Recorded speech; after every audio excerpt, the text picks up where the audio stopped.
the assistant coaches work unbelievably hard for you guys. You need to thank them. Okay, you need to thank them, guys.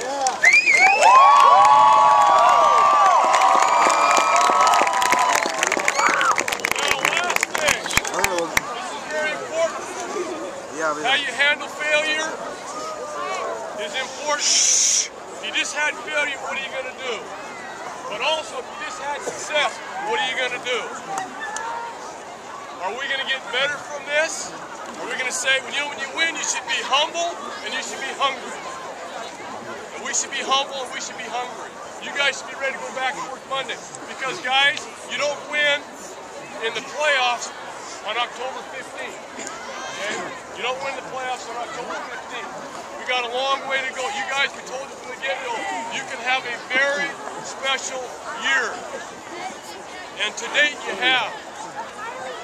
But there's a lot of work to do, guys. If you want to meet our goals, we're practicing on Thanksgiving Day, which means we're in the quarterfinals.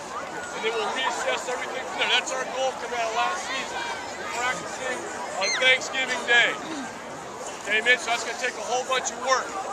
Because you know what happens in sports. If you let off the pedal one time, you get your butt beat. One time. So, you know, I can tell you what, I'm going to do about a half hour from now or hour, whatever, I'm going back and start working on Beaverton.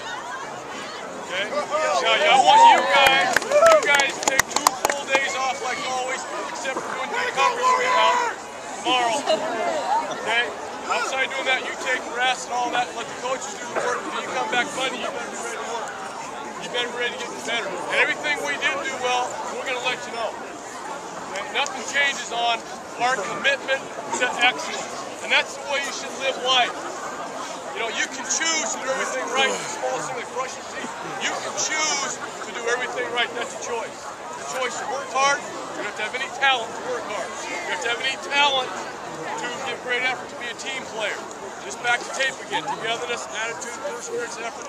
Not one of those things takes talent. And you guys have done a great job. That's why you're right here, man, where you're at right now. Because you bought into those things. But you need to continue doing those things. You know, good is the enemy of great if you want to be great. Good just means, okay, we're good right now, good enough, but you won't get to great. If you really believe in getting great, then good's the enemy of great. It's not good enough for a rat. You got to get better. Okay, guys? You know how we are about that. You know me. All right? So, but just so proud of you guys and for the community. I've said this many times to the media. I've said it many times to our administration. I've said it many times to you guys. This area, this unincorporated area of Beaverton is very, very special. It's a blue-collar community with a whole bunch of higher socioeconomic areas around us. And everything we do, we got to climb a lot harder and a lot higher. And if you appreciate it more, you have to do that. But the whole community, in my opinion, revolves mainly around this high school. And one of the important things at the high school is our athletic program. And you know, one of the guys from Max Prep 2 weeks ago said, nobody's got crowds like you guys. Nobody's got crowds like you guys. And really, from after our first year on, even though we were trying to get good, trying to get great, trying to get better, we had very good crowds of people who stuck with us. That's the way this community is.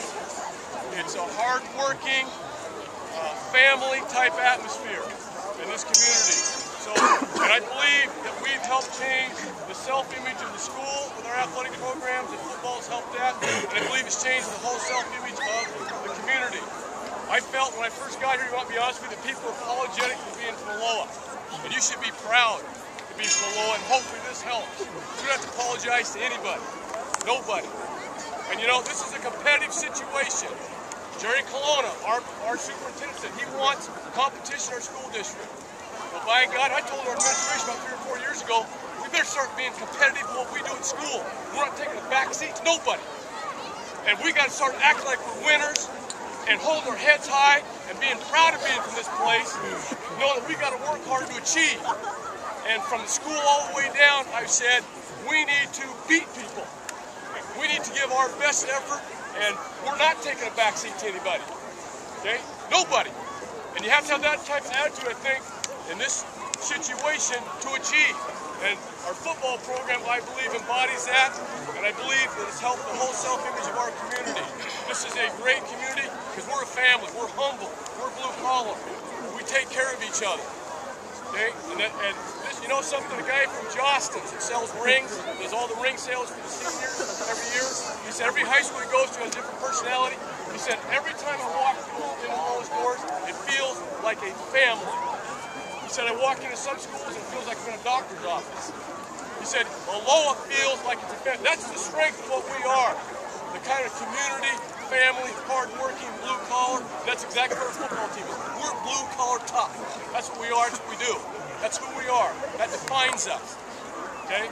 And so I think this whole thing is incorporated and unified with the entire community, and you can see from this.